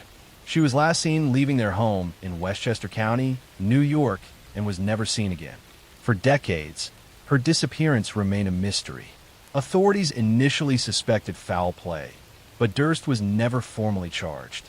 Friends and family claimed he was cooperative, though his alibis were often contradictory. Some reports suggested that he was violent in private, controlling, and paranoid, traits that would surface repeatedly in his life. Durst told investigators he had no idea what happened to Kathleen, but he was evasive and inconsistent when recounting his movements. For years, Robert Durst moved freely, using his wealth and family connections to shield himself from scrutiny. In 2000, he became the prime suspect in another crime, the murder of his neighbor, Morris Black, in Galveston, Texas. Black had been a friend of Durst's, and Durst claimed self-defense after Black supposedly attacked him. Durst admitted to dismembering Black's body and disposing of it in Galveston Bay, but he maintained that the killing was accidental. Remarkably, Durst was acquitted of murder in 2003, claiming self-defense and convincing a jury that there was insufficient evidence of premeditation. His wealth, charisma, and the ambiguous nature of the crime allowed him to walk free. But Durst's dark pattern did not end there.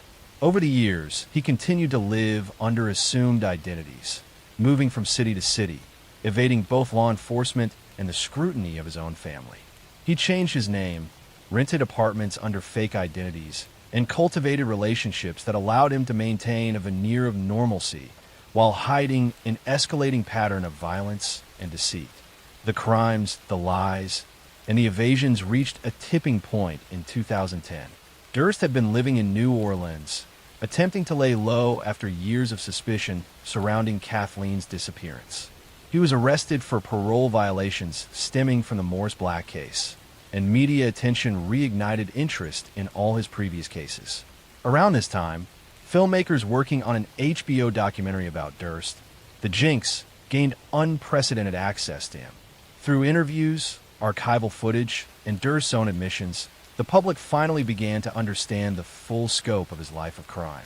In a shocking twist during the documentary's production, Durst was recorded seemingly confessing to multiple murders, including that of his wife Kathleen, while apparently unaware that his microphone was still live. He spoke of the crimes in a detached, almost casual manner, revealing decades of manipulation, deception, and violence that had gone unchecked due to his wealth and social standing. Authorities quickly acted.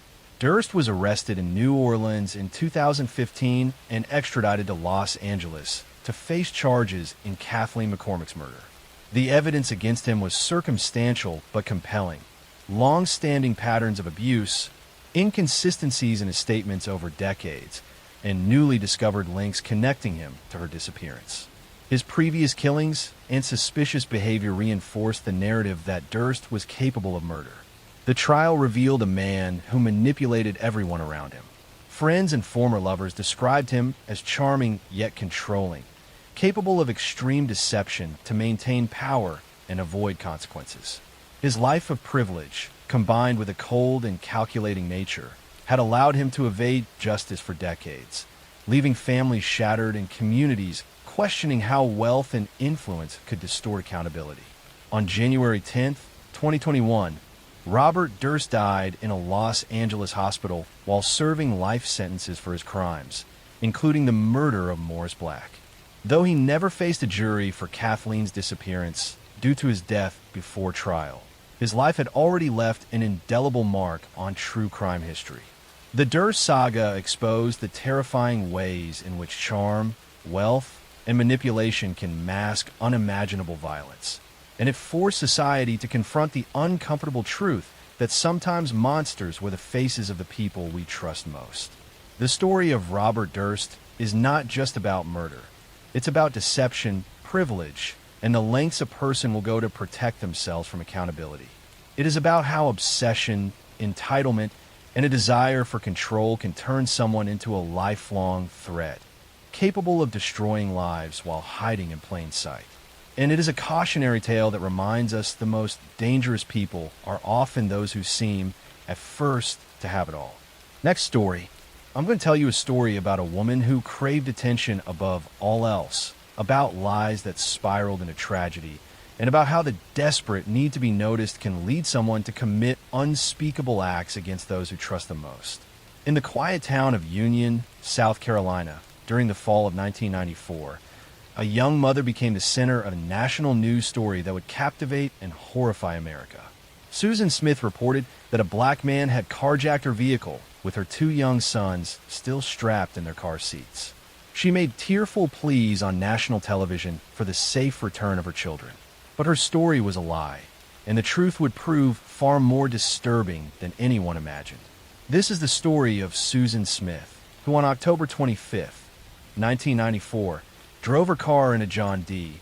Long Lake with her 3-year-old son Michael and 14-month-old son Alexander, still buckled inside.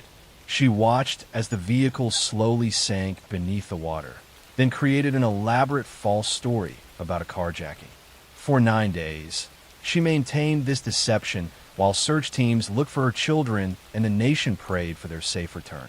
Her confession shocked the world and raised difficult questions about what could drive a mother to such an act. Susan Lee Vaughn was born on September 26, 1971, in Union, South Carolina. Her childhood was marked by trauma and instability that would shape her psychological development. When Susan was 6 years old, her father took his own life, an event that devastated her and left lasting emotional scars. Her mother remarried, but Susan's relationship with her stepfather was complicated and troubled. Susan grew up desperate for attention and validation. She struggled with feelings of abandonment after her father's passing and never developed healthy coping mechanisms for processing trauma. She sought approval through relationships with boys and men, believing romantic attention could fill the emptiness she felt inside. This pattern would continue into adulthood with destructive consequences. In her teenage years, Susan was popular and outgoing, but those close to her recognized her neediness and emotional instability. She required constant reassurance and would become distraught when relationships ended or when she felt ignored. She had difficulty being alone and would quickly move from one relationship to another. Susan married David Smith in 1991 when she was 19 years old. They had 2 sons, Michael born in 1991 and Alexander born in 1993. But the marriage was troubled from the beginning. Susan and David fought frequently, separated multiple times, and were in the process of divorcing when the tragedy occurred. By 1994, Susan was involved with Tom Finley, the son of her employer at a local business. She was infatuated with Tom and believed he represented her chance at a better life. But Tom made it clear he was not interested in a serious relationship, particularly not with someone who had children. He wrote Susan a letter breaking off their relationship, specifically mentioning that he did not want the responsibility of children. This rejection devastated Susan. In her distorted thinking, she began to believe that her children were obstacles preventing her from having the relationship and life she wanted. Rather than accepting that Tom was simply not interested in a committed relationship, she convinced herself that if she did not have children, he would want to be with her. On the evening of October 25th, 1994, Susan strapped her 2 sons into their car seats in her Mazda Protege and drove to John D. Long Lake, a remote body of water near Union. She released the parking brake and allowed the car to roll down a boat ramp into the lake. She stood on the shore and watched as the vehicle slowly sank beneath the surface with her children trapped inside. Michael and Alexander were conscious as the water entered the car.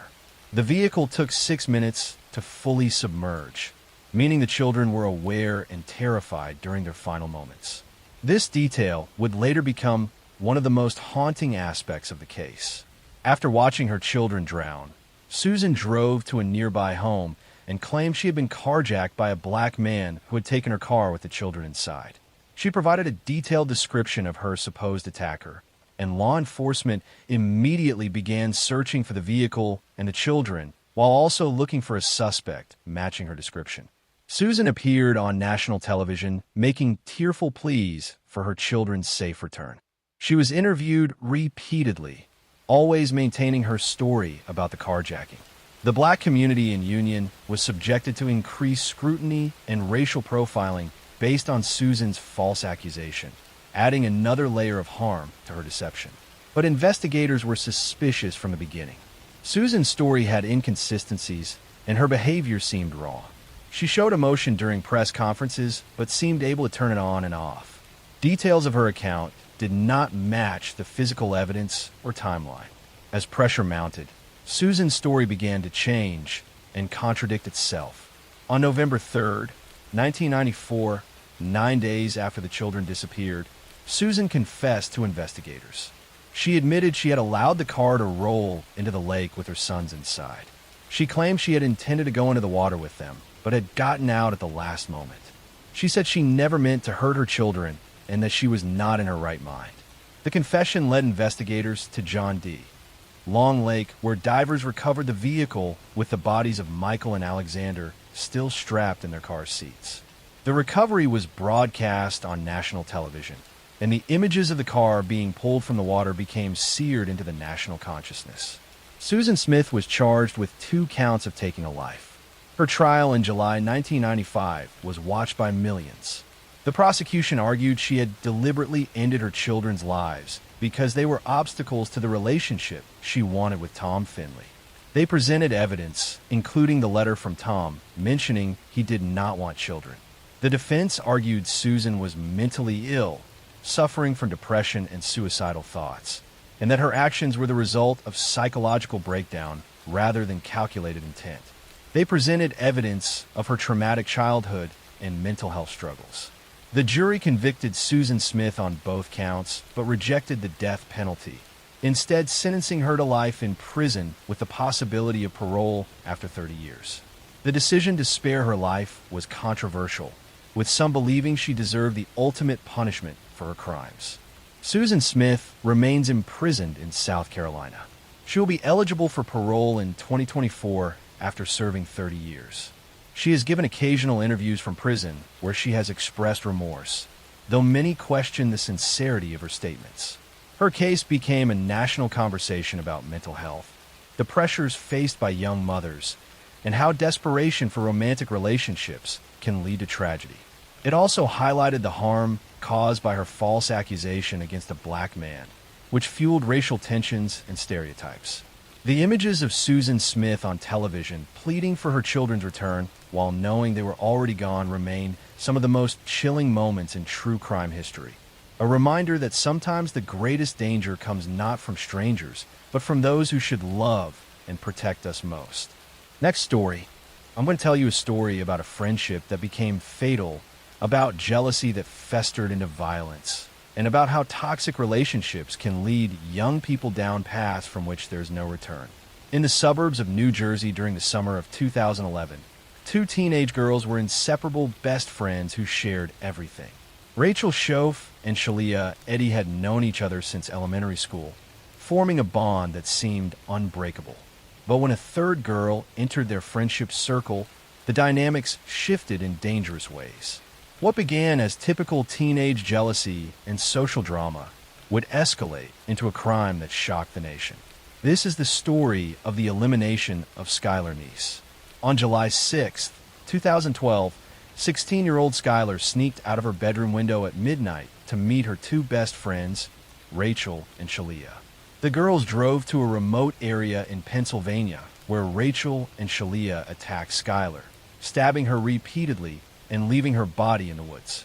For 6 months, the two girls maintained their innocence, helping search for Skylar and posting tributes on social media.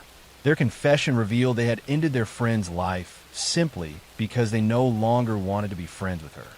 Rachel Schoaf was born in 1996 in West Virginia. She grew up in a religious household where her parents were involved in their local church. Rachel was intelligent and did well in school, participating in activities and appearing to be a normal, well-adjusted teenager. But beneath the surface, she struggled with anxiety and a desperate need for approval from her peers. Shalia Eddy was also born in 1996, growing up in Morgantown, West Virginia. She came from a working-class family and was known for being outgoing and popular. Shalia was the dominant personality in her friendships, someone who liked to be in control and became upset when things did not go her way. Skylar Neese was born in 1996 to loving parents who doted on their only child. She was bright, funny, and had dreams of attending college and building a successful future. She considered Rachel and Shalia her closest friends and trusted them completely. The three girls met in elementary school and became close during their early teenage years. They spent countless hours together, having sleepovers, sharing secrets, and navigating the complicated social world of high school. But by 2012, tensions were developing in the friendship. Rachel and Shalia had become romantically involved with each other, a relationship they wanted to keep secret. Skylar knew about their relationship, and Rachel and Shalia worried she might reveal their secret. Additionally, typical teenage drama about jealousy, perceived slights, and shifting social dynamics created resentment. Rather than simply ending the friendship or accepting that they were growing apart, Rachel and Shalia began discussing a more permanent solution. They planned to eliminate Skylar, believing this would solve their problems and prevent her from revealing their secrets or causing them social difficulties. On the night of July 5th, 2012, Rachel and Shalia contacted Skylar and arranged to pick her up at midnight. Skylar sneaked out of her bedroom window, something she had done before to hang out with friends. Security cameras captured her getting into Shalia's car, with Rachel already inside. It was the last time Skylar would be seen alive. The girls drove across the state line into Pennsylvania to a remote wooded area they had selected in advance. They had brought knives and cleaning supplies, showing premeditation. Once they arrived at the isolated location, Rachel and Shalia attacked Skylar simultaneously, stabbing her repeatedly. Skylar fought for her life but was overpowered by the two attackers. After Skylar passed away, Rachel and Shalia hid her body in the woods, covering it with branches and debris.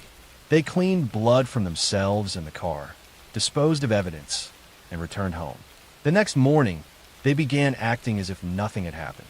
When Skylar's parents discovered she was missing, they immediately contacted police. Rachel and Shalia participated in the search, posting messages on social media asking for Skylar's safe return. They gave statements to police claiming they had dropped Skylar off at the end of her street after driving around for a while, and that she had gotten into another car with unknown people.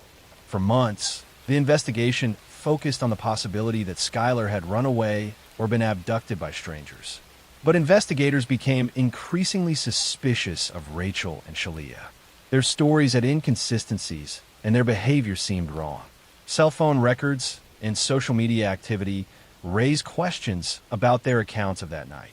The pressure of maintaining the deception wore on Rachel.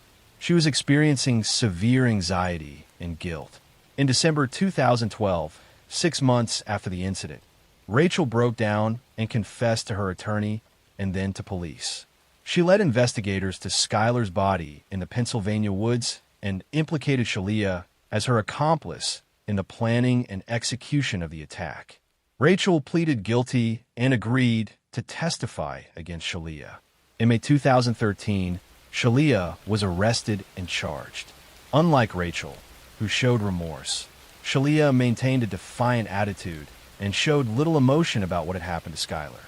Rachel Schoaf pleaded guilty to second-degree charges and was sentenced to 30 years in prison with eligibility for parole after 15 years. During her sentencing, she apologized to Skylar's family and expressed remorse for her actions. Shalia Eddy pleaded guilty to first-degree charges in January 2014 and was sentenced to life in prison with eligibility for parole after 15 years. Throughout the proceedings, she showed minimal emotion and offered no real explanation for why she had participated in ending her friend's life. The case gained national attention when Rachel's confession included the chilling statement that they had eliminated Skylar because they did not want to be friends with her anymore. This seemingly trivial motivation for such extreme violence shocked people and raised questions about teenage psychology, peer pressure, and how conflicts escalate. Skylar's parents, Dave and Mary Neese, became advocates for missing children and pushed for legislative changes. Skylar's law was passed in West Virginia, requiring earlier activation of Amber Alerts for missing children even when there is no evidence of abduction. The case also highlighted the dark side of teenage social dynamics and how seemingly normal young people can commit terrible acts.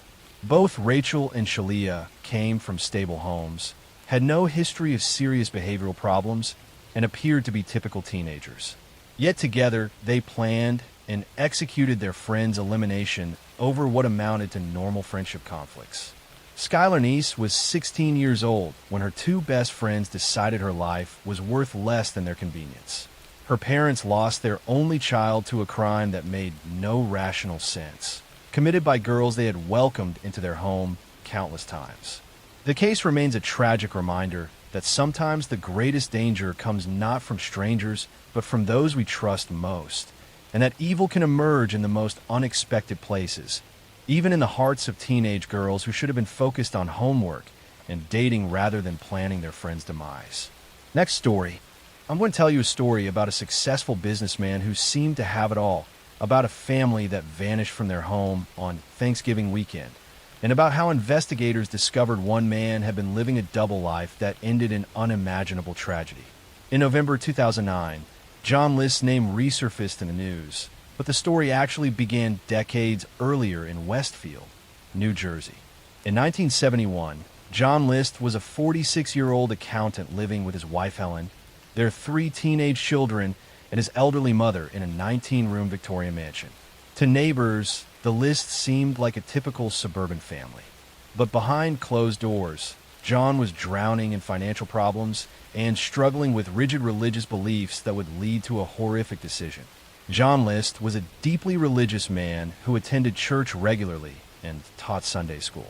He was also extremely controlling and became increasingly disturbed by what he saw as his family's moral failures. His wife Helen had become an alcoholic and was suffering from mental health issues. His daughter Patricia was interested in drama and acting, which John considered sinful. His sons were showing typical teenage rebellion. To John's rigid worldview, his family was falling away from God, and he felt responsible. John was also facing severe financial problems. He had lost his job and couldn't find new work, but he was too proud to tell his family. Every day, he would leave the house pretending to go to work, spending his days at the train station or library. The family was burning through their savings, the mortgage was overdue, and they were on the verge of losing everything. John couldn't face the shame of his family discovering his failures. On November 9th, 1971, John List made a decision that he believed was merciful. He wrote a confession letter to his pastor explaining what he was about to do. In his twisted logic, John believed that if his family continued down their current path, they would lose their souls and go to hell. He decided it would be better to end their lives while they still had a chance at salvation. That morning, John prepared carefully. He laid out sleeping bags in the ballroom of their mansion. Then, methodically and coldly, he went through the house, taking the lives of his entire family. He shot his wife Helen in the back of the head while she was eating breakfast in the kitchen. He then shot his mother Alma in the head while she was in her apartment on the 3rd floor. When his children came home from school that afternoon, John was waiting. He shot 16-year-old Patricia first, then dragged her body to the ballroom. 13-year-old Frederick came home next, and John shot him as well. 15-year-old John Jr. arrived last from his soccer game. John shot his youngest son multiple times because the boy tried to run away after seeing what was happening. After taking all 5 lives, John carefully arranged the bodies in the ballroom on the sleeping bags. He placed his wife and children side by side, but left his mother upstairs, later claiming it was too difficult to move her body. He turned on music throughout the house, lowered the heat to slow decomposition, and turned on lights to make it appear someone was home. John then wrote several letters, including the one to his pastor explaining his actions in religious terms. He described how he was saving his family's souls by ending their lives before they strayed further from God. The letter was chilling in its calmness and the twisted logic John used to justify mass murder. He truly believed he was doing the right thing. After cleaning up and packing a single suitcase, John List simply walked away from the house. He drove to New York, abandoned his car at an airport, and disappeared. For nearly 18 years, John List lived under assumed names, eventually settling in Colorado and remarrying. He became Bob Clark, a mild-mannered accountant who attended church and seemed like a normal, quiet man. Back in Westfield, the bodies weren't discovered for nearly a month. Neighbors noticed the lights on constantly and heard music playing, but assumed the family had gone on vacation. It wasn't until December that someone finally entered the house and made the horrific discovery. The List mansion, with its dark history, eventually burned down in mysterious circumstances years later. Police immediately identified John List as the suspect, but he had vanished completely. Despite nationwide searches and investigations, authorities couldn't locate him. The case went cold, and John List seemed to have gotten away with taking 5 lives. In 1989, the television show America's Most Wanted featured the List case. They worked with forensic sculptor Frank Bender to create a bust showing what John List might look like after 18 years on the run. Bender's age-progressed sculpture was remarkably accurate, even predicting that List would be wearing glasses similar to those he had worn before. Just 11 days after the show aired, a woman in Colorado contacted authorities. She had seen the episode and recognized the sculpture as resembling her neighbor, Bob Clark. When police investigated, they discovered that Bob Clark was indeed John List. His fingerprints matched perfectly. John List was arrested in June 1989, nearly 18 years after he had massacred his family. He showed no emotion when confronted and calmly admitted his identity. At trial, his defense team tried to argue that he was insane at the time of the crimes, but the careful planning and methodical nature of what he did proved otherwise. The prosecution showed that John had planned everything carefully. He had stopped the mail, canceled the milk delivery, and told his children's schools they would be away visiting a sick relative. These actions demonstrated clear thinking and awareness of what he was doing, contradicting any insanity defense. In 1990, John List was convicted on 5 counts of first-degree ending of life. He was sentenced to 5 consecutive life terms, meaning he would spend the rest of his life in prison. Throughout the trial and afterward, John showed little remorse for his actions. He maintained that he had done what he believed was necessary to save his family's souls, even though he had destroyed 5 lives and devastated extended family members. John List died in prison in 2008 at the age of 82. He had spent nearly 19 years as a fugitive and another 18 years behind bars. But no amount of time could undo what he had done or bring back Helen, Alma, Patricia, Frederick, and John Jr. The List case remains one of the most chilling examples of familicide in American history. John List's twisted interpretation of religion, combined with his pride and inability to face his failures, led him to commit an unthinkable act. 5 innocent people lost their lives because one man decided that death was preferable to living with financial problems and personal disappointment.